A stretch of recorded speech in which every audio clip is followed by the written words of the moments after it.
Hello everybody and welcome to another video, and I'm really excited today because we have the newest single by Ward 16. Now I have already heard this song, I've already seen the video for it, but regardless, we need to have a look at it, we need to share it, because the new album from Ward 16, Identity, is coming out in just a matter of days now.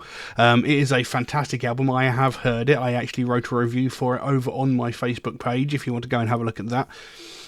Outstanding album, and this song, At the Window, comes about halfway. I think it comes at the exact halfway point of the album. It's a 13-track album, and this is track 7.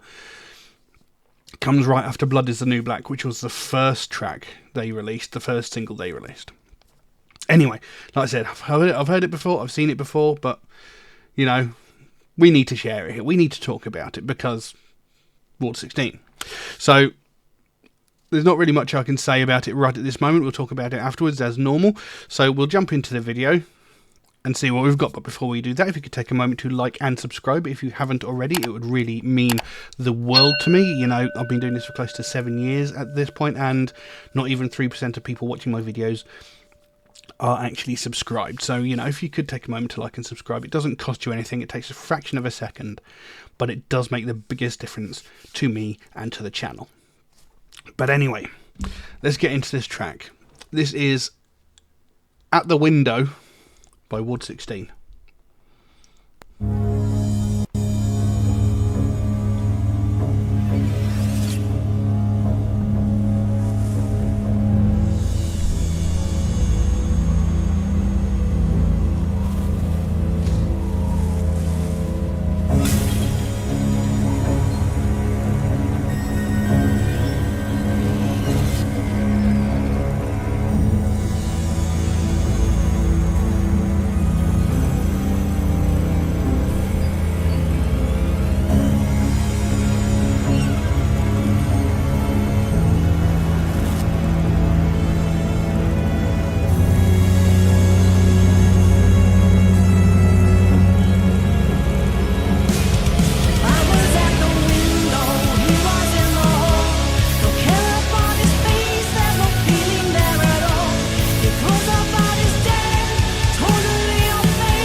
But I'm certain of the life that he took from me.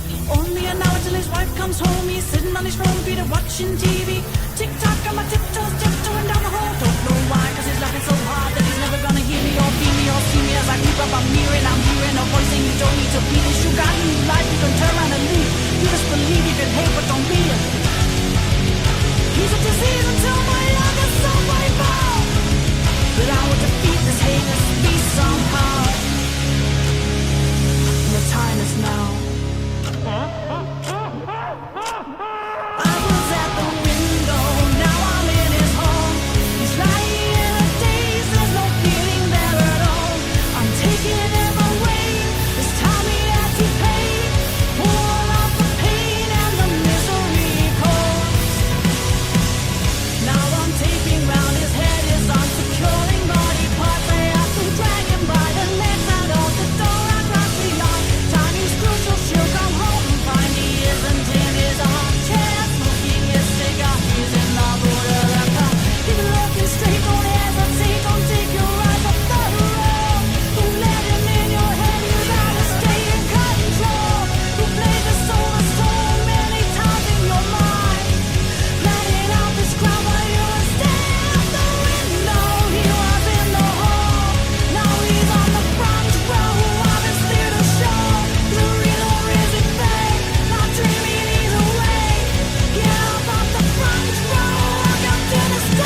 I mean, come on. I mean, that song is just so fucking... It's got such a epic scale to it, you know. It's got this really big, grand, theatrical feel to it, you know. It's really good. You know, it's such a great piece of music. And, I mean, that guitar solo right near the end, oh my God, that you can feel that in your soul. And I spoke about this recently when I was talking about emotion when it comes to music. You know, it's all very well writing an emotional piece of music, you know, whether it's the lyrics or whatever. If the actual passion and emotion isn't portrayed in what you're doing, you know, you can write the most romantic song in the world, but if you don't bring that across in the performance of that piece of music, it means nothing. Now, this song has got quite a lot of anger in the actual meaning of it, a lot of anger in the lyrics and stuff like that. But there is such a passion within the performance of that guitar solo. You can feel the passion in that guitar solo. And it is beautifully executed. It just sounds outstanding. Now, like I said, this song comes at about comes at exactly the half point of the album, just after Blood is the New Black. And if you remember, there's the specific lines in there. The asylum must fall, the doctor must die. Now, this song, At the Window, it is Psycho Berry, once she has escaped from the asylum, stalking, I'm assuming it's stalking the doctor that basically tortured her and the other inmates, and, you know, conducted his cruel experiments on them, and this is her revenge for it. So that's pretty much all the explanation you really need as to exactly what the song's about. So we'll go through the lyrics now. It goes, I was at the window, he was in the hall, no care upon his face, there's no feelings there at all. He goes about his day, totally unfazed. I'm filling up with rage, he's displaying no remorse. I was at the window, learning his routine, noting down the hours of everything I've seen. It's past 7:30, his wife's about to leave. He's pulling up his chair as he sits alone to eat. So that sets up perfectly exactly what's going on. You know, she is literally just sitting there at the window watching what he's doing, you know. And just the opening line says a lot. I was at the window, he was in the hall, no care upon his face, there's no feeling there at all. He goes about his day, totally unfazed. So she's looking at whether it is the doctor of the asylum, or whether it's like the administrator, you know, the person who actually runs the entire asylum, I don't know. But, you know, there's no care upon his face. He knows what he's doing to these inmates. He knows he's torturing them. He knows he's conducting cruel experiments on these people, but he doesn't care. It doesn't bother him. He's got absolutely no care about it whatsoever. You know, he just doesn't care. He just sees it as just another day, you know. So he's got absolutely no remorse for the torture and the pain he's inflicting upon these people. You know, it's just like, yeah, I might have cut into someone's brain, I might have electroshocked someone, I might have done whatever. I don't care. It doesn't bother me. And she's like, I'm filling up with rage. He's displaying no remorse. You know, so seeing him go about his life as just a happy person, you know, with absolutely no twinge in his conscience whatsoever of what he's doing is wrong in any kind of way. And she's getting furious about it because he just doesn't care. He's got no remorse for what he's doing. And so I was at the window learning his routine, noting down the hours of everything I've seen. So she's possibly been watching him for a few days at this point. Noting down the hours of everything I've seen. It's past 7:30, his wife's about to leave, so his wife obviously goes somewhere at 7:30 every evening for whatever. He's pulling up a chair as he sits alone to eat. So now is her moment to strike. Then it goes into a bit that I quite like, because she really speeds up her delivery of the vocal here, you know, and it gets faster and faster and sort of more intense, and sort of it sort of amps up like you'd expect the adrenaline to, you know, if you were just about to break into someone's house to kidnap them, to torture them, to do whatever to them, you know, you would feel your adrenaline sort of rising and welling up. And that is expressed very well in the vocal performance here. As she starts, the vocal starts speeding up, the delivery starts speeding up, the music grows more and more intense, and it's brilliant. It's absolutely brilliantly thought out. So it goes, now I know where he keeps his spare key. I'm creeping up to the door on my knees. I'm filled with uncertainty, but I'm certain of the life that he took from me. Only an hour till his wife comes home. He's sitting on his throne, feet up, watching TV. Tick-tock on my tiptoes, tiptoeing down the hall. Tiptoeing down the... I can't even say it at regular speed, so how she managed to pull it off when she was singing it, I don't know. Anyway, don't know why he's laughing so loud. I don't know why, because he's laughing so loud that he's never going to hear me, or fear me, or see me. As I creep up, I'm hearing a voice saying, you don't need to be this. You've got a new life, you can turn around and leave, but if you believe, you can hate, but don't be him. So, now I know where he keeps the spare key, so obviously, like I say, she's been spying on him for a few days now, so she knows where he keeps the spare key. And she's creeping up to the door, filled with uncertainty. I might not necessarily be should I be doing this, it's can I pull this off, is he going to hear me, does he know I'm here, the sort of sense of trepidation before you're about to do something. There's always that little degree of, is this a good idea? So she's uncertain about what she's about to do, whether or not she should do it, but I'm certain of the life that he took from me. So obviously, he's the one who sort of kept her locked up. It could even be the judge, perhaps, that she's talking about here, but I don't think so. It seems more like it's going to be somebody from within the asylum, and there's a reason I think that later. I'm certain of the life that he took from me, because obviously he kept her locked up and did unspeakable things to them whilst they were locked up. Only an hour till his wife comes home, so she's only got a small window in order to accomplish what she wants to do. He's sitting on his throne, feet up, watching TV. And she's tiptoeing down the hall. I don't know why, because he's so loud. He's never going to hear me coming. His TV's turned up really loud. He's laughing really loud, whatever. So he's never going to hear me or fear me or see me as I creep up. I'm hearing a voice saying, you don't need to be this. You've got a new life. You can turn around and leave if you just believe. You can hate, but don't be him.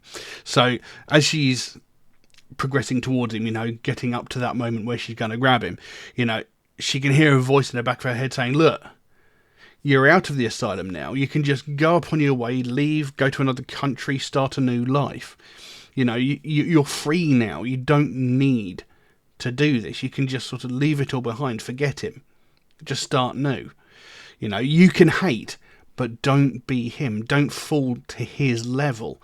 He was cruel and tortured you for his own joy, his own pleasure. He took pleasure in doing what he was doing to you. Don't turn into him. And it goes, he's a disease, and to my younger self I vowed that I would defeat this heinous beast somehow, and the time is now. And then there's a muffled scream. So there's that voice in the back of her head saying, look, you don't need to do this. You can go, you can run, you can leave the country, start a new life, whatever. You're free now. You don't need to be doing this. But then she's like, but this man is a vile, cruel person. And I promised to my younger self, because, she was locked up when she was only a child, to my younger self I vowed that I would defeat this heinous beast somehow, or maybe not a child but quite young. I would defeat this heinous beast somehow, and the time is now. Now is the only chance I'm going to get to take my revenge on this person for all the horrible things that he's done to me and possibly to the other fellow inmates. And then of course there's that muffled scream. It goes, I was at the window, now I'm in the hall. He's lying in a daze, there's no feeling there at all. I'm taking him away. It's time he had to pay for all the pain and the misery he's caused. So, now I'm in his hall. He's lying in the daze. So she clocked him over the head probably with something pretty hefty. And now she's taken him away. It's time he gets a taste of his own medicine. Time he pays for the cruel things that he's done. It's time for all the pain and the misery he caused. It's time he gets, it's time he understands what he did. And how much pain and misery and torture he inflicted on people, he's going to get that put back on him. See how much he likes it, basically. Now I'm taping around his head, his arms, securing body parts. I have to drag him by the legs out the door across the yard. Timing's crucial. She'll come home to find he isn't in his armchair smoking his cigar. He's in the boot of the car. And I like the delivery of that line for some reason, because every line up until then, he says, I'm taping his head, his arms, securing body parts.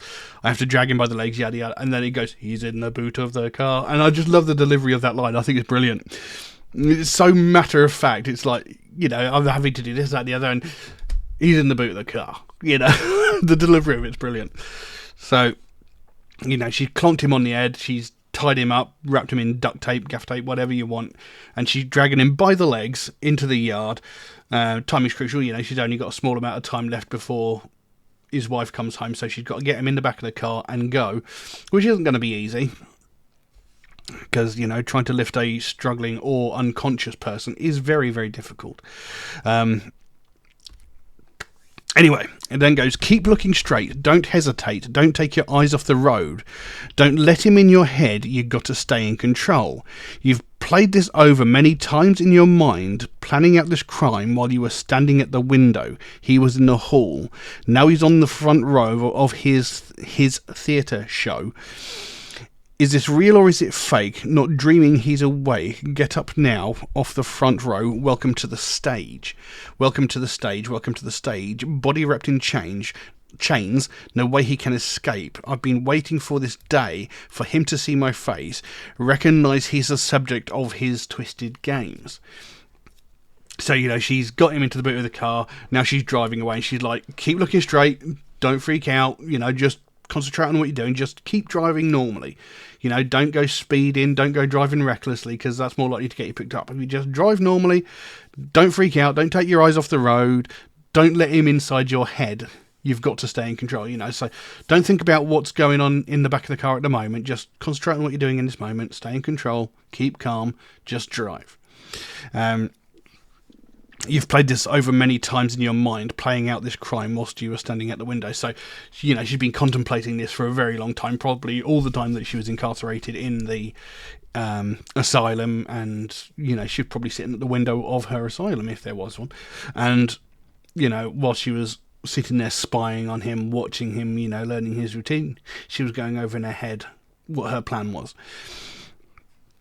It says now he's in the front row of his theatre show. So now he's going to see the spectacular play of what's going to happen, and he's got the front row seat. He's the guest of honour. He's the only person who gets to see this show. So, body wrapped in chains, no way he can escape. I've been waiting for this day for him to see my face and recognise he's the subject of his twisted game. So he's going to know that I'm doing this to him. I want him to know that it was me.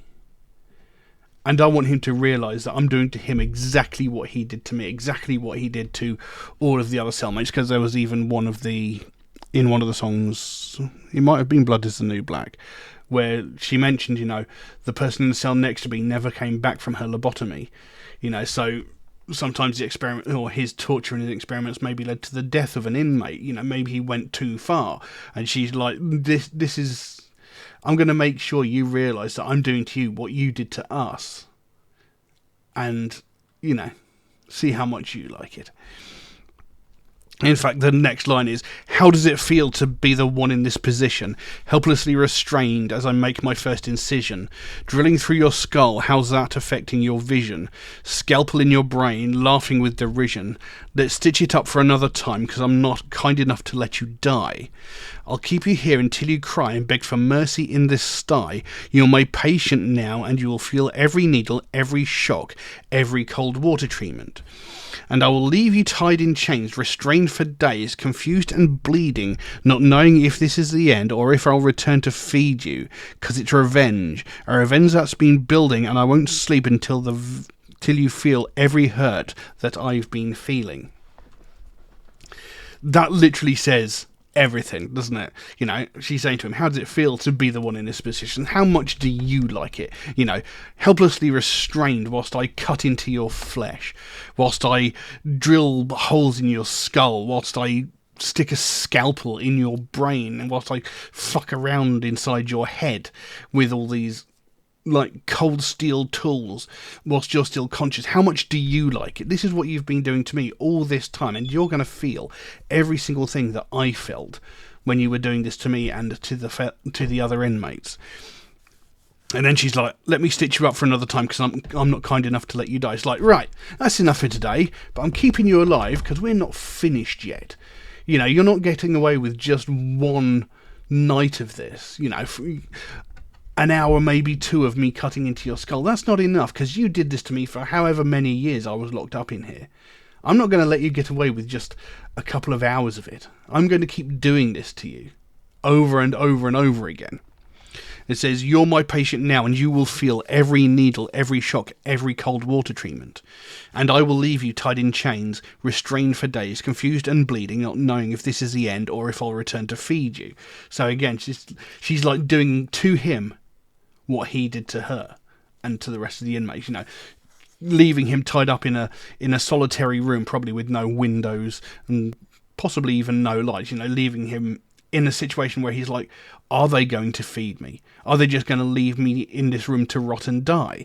You know, the uncertainty and the mental anguish that he inflicted upon these people.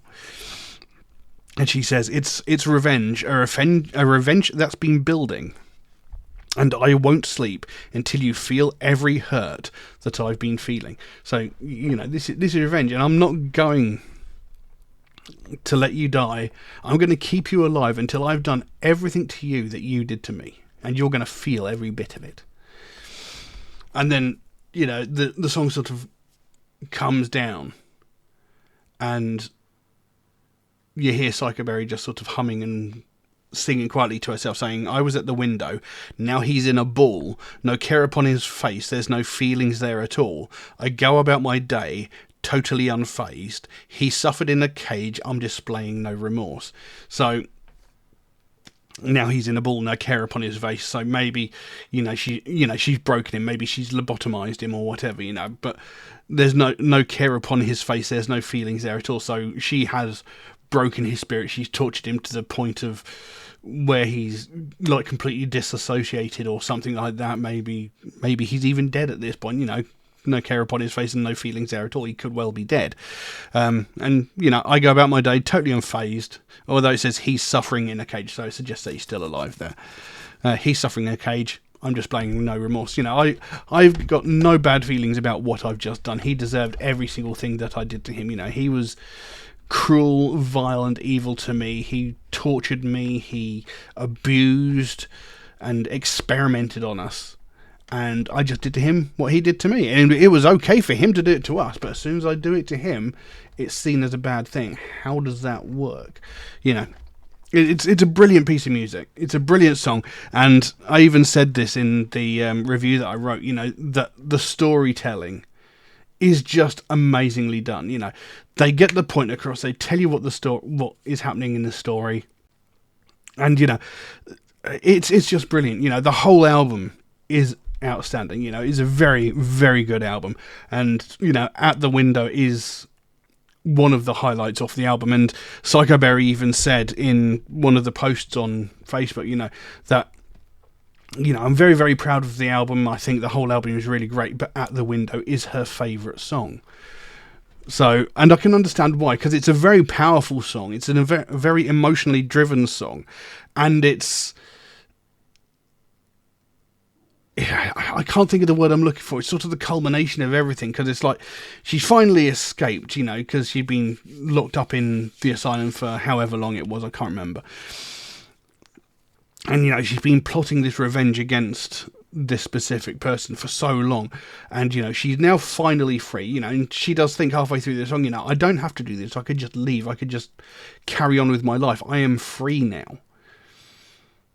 But then there's that other part of it, which is like, yes, but this man did such cruel and unspeakable things to the people that were supposed to be in his care. something needs to be done. We can't just let him get away with that, to carry on doing it to other people. Because you know that he would just carry on doing it to whoever came into his care next. And she's just like, you know, whilst she's been sort of, while Psychoberry has been sort of portrayed as this cruel, evil woman, there is that part of her that actually cares, you know, because I think it was in Metamorphosis, you know, she says, you know, her mother was the only person she ever truly loved, and her mother was a vile, abusive person, and it's her mother who she killed, you know, and that sort of twisted her into maybe not having that much sort of emotional connection with people, you know. And when there was, I can't think of which song it was, well, I think it's on The Art of Manipulation, where she's talking about, you know, she met this other person, which I'm presuming is Rico, and, you know, he was an addict, and she goes, he was an addict, and I hate addicts, but I promised everything he could ever want, so she could manipulate him and, you know, twist him to her will. But there was never a sort of degree of love or care between the two, as far as I could tell. It was just another person for her to take advantage of. But as soon as, you know, she was in the ward, I mean, she even says, you know, Ward 16 for the criminally insane. I'm not insane. Do you know what they do there? They torture and abuse, and they call us the criminals. You know, so she has got a certain degree of empathy towards all of the other inmates that are in there. So she's like, what he did to me was cruel and evil, and I'm going to take revenge on that. But I don't want him to be able to do that to anybody else either. I don't want anybody else to... So there is that degree of empathy within her. You know, she's not completely dead inside, although that's how she's been portrayed in most of the songs. You know, because there was one of the other songs, was it Burn the Witch? I can't remember. Where, you know, she shot her mother, and there is a point where she goes, what have I done? You know, I've killed my own mother. You know, so there is that sort of a little bit of conflict there. You know, she's a sort of heartless, uncaring bitch when she goes out and kills people, but she only seems to do it to people that actually deserve it, or that she perceives to deserve, you know, because they're people who are cruel and mistreat people, you know, they're addicts and stuff like that who have been cruel to people. You know, she doesn't kill indiscriminately, apparently, it would seem. So she only goes against people and, you know, kills people that have either done her wrong or have done something similar to what happened to her to another person. Excuse me. So yeah, Psychoberry's a lot deeper of a character than you might think. But anyway, I'm really rambling. But you know, it's a great song, and you know, if you get a chance to get your hands on the album, I highly suggest you do, because it is very, very good. It comes out on the 11th, yeah, and you know, it's an amazing piece of music. It's an amazing piece of music. It's an amazing collection of music. You know, the whole album is amazing. But yeah, I don't know what else I can say on that without keeping on praising the band like an absolute moron. But yeah. Yeah, I'm going to leave it at that. So if you enjoyed this video, please consider giving it a like or a subscribe if you haven't already. It would really, really mean the world to me. You know, I've been doing this for about 7 years at this point, and not even 3% of people watching my videos are actually subscribed, which is a little bit disappointing, because I like to think I do something a bit different than most other reaction channels. You know, most reaction channels will look at a piece of music and go, yes, I liked it, no, I didn't, and that's generally about all you'll get. I want to react to the actual song. You know, what are the stories, the morals, the themes throughout the piece of music? You know, what are they singing about? What is the message they're trying to put forward? You know, because I don't think that's something that gets examined enough. You know, people will just sit there and listen to a piece of music and go, yeah, it's good. You know, but what does the song mean? You know, what does it mean to me? What does it mean to you? You know, what do you think the song is about? You know, I want to have that conversation, you know, because all too often heavy metal is misinterpreted as all being about murder, violence, death, sacrifice, etc. You know, it's all about evil, apparently, but it's not. You know, I've done close to 900 songs on this channel, and a majority of them have had real-world applications, you know, talking about things like mental health, depression, anxiety, homeless veterans, domestic abuse, you know, things like this. And, you know, these aren't subjects that you really hear all that much about in popular music. But, you know, that's... popular music's all about sort of bitches, hoes, making money and whining about your ex-boyfriend. You know, but heavy metal is often perceived as evil and violent, and it's really not. And I want to dispel that misconception. I want to discuss what the songs are about and tell the stories that they're trying to tell. And that's why I do what I do. And I thought, you know, people might find that interesting, because I'd like to have that conversation. You know, what does a song mean to you? Because what a song means to one person might mean something completely different to somebody else. And, you know, I want to have that conversation because, you know, I want to discover new music, but I also want to be enlightened as to music as well. You know, it might be... you know, I might interpret a song completely differently from how it was intended.